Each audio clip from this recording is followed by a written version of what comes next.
So here we have the BMW 525 on a 60 plate. I'm going to start off by showing you around the outside of the car, and then we'll hop in and run through some controls on the inside. From the outside though, you can see it's a four-door car with alloy wheels and tinted windows. Let's start off inside the boot first of all. As we approach the back of the car, you can see we have reversing sensors and plenty of boot space as well. Okay, so we're just going to work our way back around to the front of the car, and then we'll hop in and run through some controls on the inside. But now that we've done a full circle of it, you can see it's in lovely condition the whole way around. Just briefly before we climb in, I think it's well worth seeing the interior from this exterior point of view. There's plenty to run through on the dashboard, so let's hop in and we'll do that now.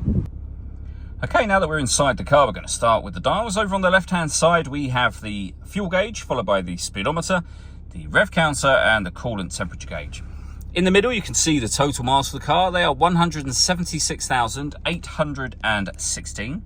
The information displayed above that can be changed by pressing a button on the end of the indicator stalk for various bits of trip computer and fuel economy information. If we back out to the steering wheel, we have cruise control and speed limiter on the left-hand side, and then stereo and phone controls on the right-hand side.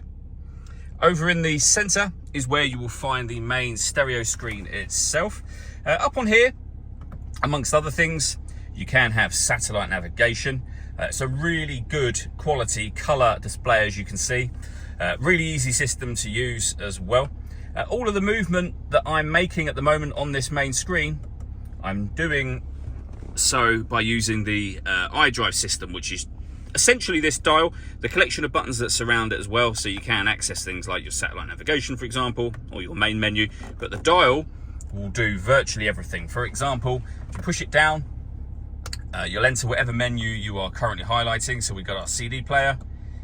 We can plug in external devices for music.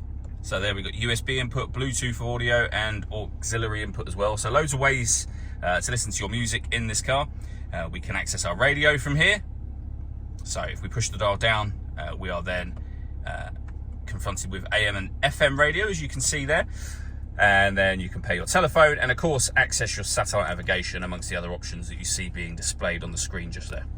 Working our way down, we have the main volume for the stereo, we have the CD player, and then dual zone climate control. So you can adjust the passenger temperature, the driver temperature. You can increase and decrease the fan speed for the driver and for the passenger from here. The air conditioning is on at the minute, that's off, back on again. At the moment, we are letting the car take full control of the fan speed and the direction of the air to maintain the two temperatures we've asked for.